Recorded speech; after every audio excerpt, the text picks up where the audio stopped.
Živjo, moje ime je Nina, stara sem 23 let, sem diplomirana slovenistka, prihajam iz Cerknega in v prostem času sem najraje v naravi. Veganka pa sem že od leta 2018.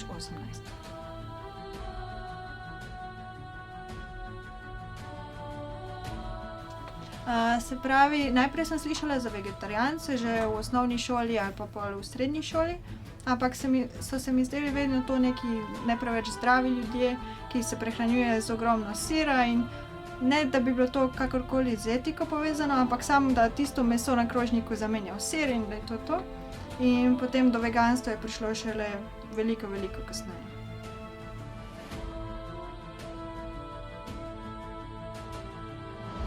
Se pravi, za veganstvo sem izvedela na družabnih omrežjih.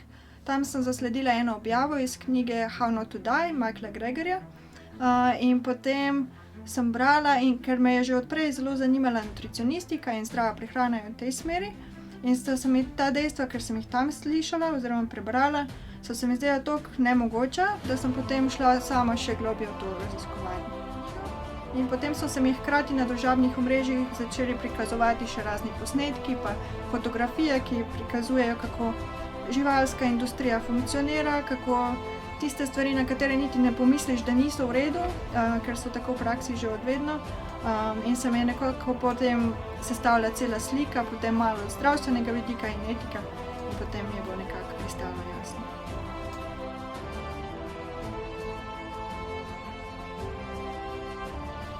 Prelomna točka je bila, ko so se mi vse te slike sestavile, se pravi in slike iz klavnic in vsi postopki do tega, kako pridemo do mleka, ker meni se je to zdelo povsem normalno. Seveda odraščala sem na kmetiji, starši grejo v štalo in prinesejo mleko in mleko je za nas.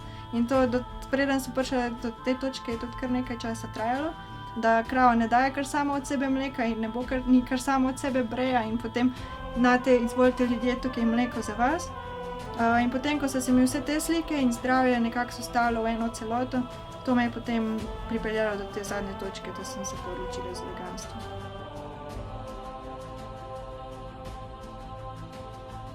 Se pravi, moj dokončni prehod na veganstvo se je zgodil, ko sem bila na študijski izmenjavi, ker pa tam sem bila čisto svobodna in nobenega ni dosti zanimalo, kaj počnem. In potem, ko sem prišla nazaj v Ljubljano, recimo med prijatelji nisem imela nikogar, ki bi bil vegan. In potem sem čisto slučajno, ker sem bila že prej prostovoljka tudi pri raznih organizacijah, sem odkrila na Slovenski filantropiji, da Slovensko vegansko društvo išče prostovoljce. In takrat sploh nisem vedela, da Slovensko vegansko društvo obstaja, tudi če že obstaja mnogo let prej. In potem sem takoj kontaktirala in potem takoj sledi najprej sestanek, da smo prišli do tega, kaj mene najbolj zanima in kje bi najraje delovala. In potem sem kmalu začela pomagati in na raznih stojnicah, po različnih tudi krajih po Sloveniji, po sejmih, pri organizaciji Vegafesta in podobnih. In zdaj v zadnjem času pa se vedno bolj ukvarjam tudi z veganskim izzivom, katerega promoviramo že prej na vseh stojnicah. To je, se pravi, 30-dnevni brezplačni izziv, pri katerih tisti, ki se prijavi, dobi vsak dan na mail recept za zajtrk, kosilo in večerjo, lahko dobi mentorja, dobi ogromno koristnih informacij, člankov od nutricionistike, etike in vsega, kar pa še zraven.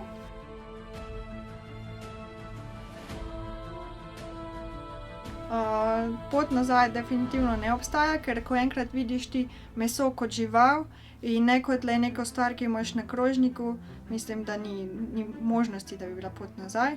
Na vsejedstvo pa mislim, da so to še vedno, ne obsojam ljudi, ki so še vedno vsejedi, ker vem, da sem bila jaz to še ne niti tako dolgo nazaj, mogoče samo niso informirani ali pa niso tako odprti za idejo, da mogoče tiste stvari, ki so za njih normalne, pa mogoče niso tako etične, kakor se mi zdi.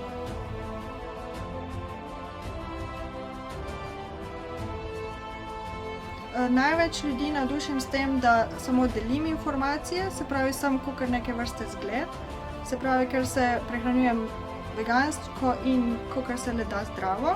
In potem nekateri vidijo že v tem zgled, ali pa potem jih začne zanimati, pa potem, ko pridejo do te točke, se potem obrnejo name.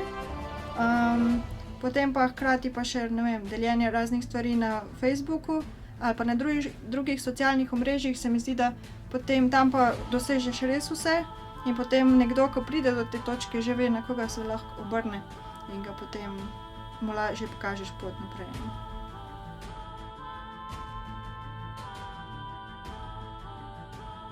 Se pravi, krava mora imeti najprej mladiča, se pravi, če je ženskega spola, potem bo postala isto kakor njena mama, se pravi, bo vsako leto bo oplojena, da bo imela mladiča, da bo imela dovolj mleka, potem bo to do 10-20 let, če bo plodna, se bo ponavljalo, potem bo šla ona v klavnico, se pravi, če pa se skoti mladič, pa bo ta zrejen do neke starosti, ne vem, širine, velikosti in bo kakor vsi ostali produkti šel naravnost v klavnico.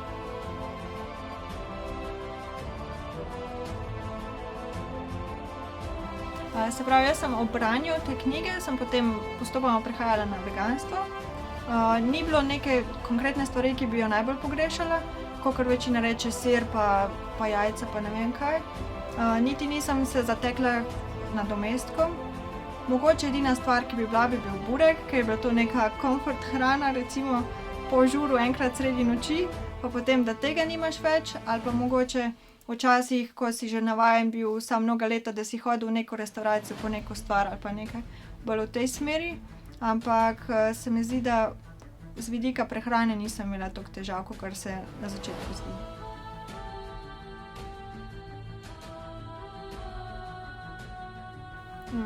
Se pravi, doma bi rekla, da še zmeraj niso glih najbolj sprejeli. Na začetku sem mislila, da je to kakor še ena dieta, ker sem se zelo že prej zanimala za zdravo prehranjevanje. In sem mislila, to je samo nekaj, pa tega ne smeš, pa tega ne smeš. In šele zdaj počasi po vseh teh letih dojemajo, da zdaj pa to je zares. In da ni to nekaj, kar ne smem tega, pa ne smem tega, ampak so dojeli, da tega nočem in ne bom. In ja, počasi gremo v tej smeri, ni vedno najlažje, še vedno je kar veliko obsojenja, ampak lih tukaj se mi zdi, je fajn potem imeti neko bazo še prijateljev, s katerimi se lahko pogovoriš, ki imajo podobno situacijo ali pa tudi ne, ker rabiš neko socialno podporo od zadaj.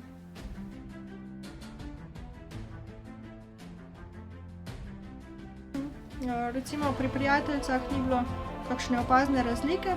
Mogoče na začetku, ko nisem glih najbolj vedela, kaj sploh je to in kaj jem in česa ne jem, mogoče to, ampak da bi pa imela kakšno zafrkavanje ali to sploh ne. Bolj obratno, zdaj jih vedno bolj se mi zdi zanima, pa potem se obračajo name za kakšno mnenje, za kakšno pomoč.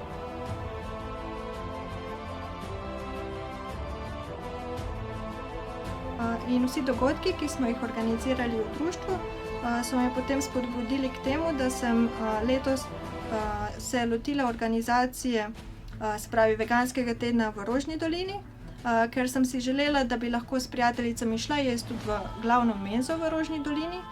Sem potem kontaktirala, se pravi zaposlene v menzi in smo se potem dogovorili, da bi organizirali veganski teden, kjer bi imeli predavanje o veganstvu, promocijo le-tega en teden prej in potem bi se začel veganski teden z vegansko ponudbo, ki bi potem trajala od takrat naprej.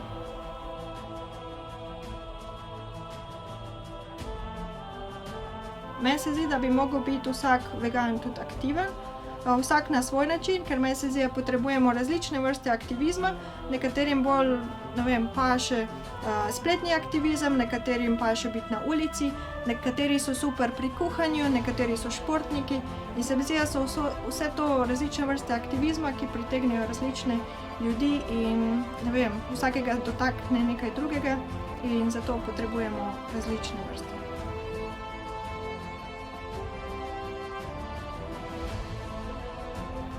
Meni se zdi, da se preveč ljudi boji biti drugačnih od večine, bolj zaradi tega. In mogoče so dosti odprti, da bi sprejeli informacije, ampak jim je ta korak težko narediti samo zaradi tega, ker bi izpadli drugačni, izpadli čudni in bi bili zaradi tega kritizirani. To je po moje glavni vzrok, zakaj ni več veganov, tako da bi bil to tudi velik poziv za vse ostale, ne vem, ni cilj življenja to, da pripadamo drugim in da nas vodi množica, ampak razmišljajte s svojo glavo.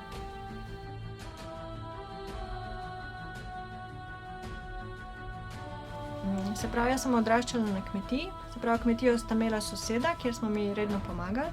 In tam je soseda vsako leto, ko smo imeli še koline, je skrbela za prašiča, se pravi, vedno sta bila dva, za njo je kuhala, je kosila travo in vsakič tudi, ko je kuhala recimo krompir, ga je zmeraj speštala čist na drobno, zato da se slučajno ta prašič ne bi zadušil.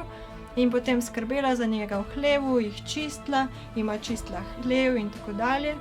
Ampak potem, ko je prišel tisti dogodek, ona ni mogla biti zraven, kar je povsem logično, ker če ti skrbiš za neko žival, od takrat, ko je še manjša in skrbiš za njo vsak dan, posvečaš ure, ne vem, se z njo povežeš, se mi zdi, da takrat, ko se te živali prereže vrat, se mi zdi, nekako ne moreš biti zraven.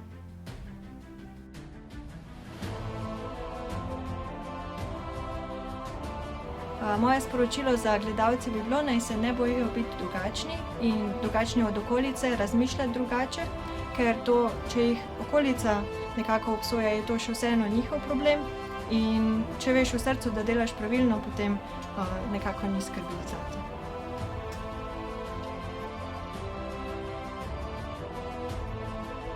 Se pravi, težko bi bila z nekom, ki ni vegan oziroma ki ni dovolj odprt za idejo o veganstvu, ki ne bi želel niti probati, niti se izobraziti v tej smeri, ker recimo, če želi vztrajati v vsejedstvu recimo in ne želi niti vedeti, kaj je od zadaj, recimo skozi kaj grejo živali, se mi zdi to, da ni vredno niti poskušati.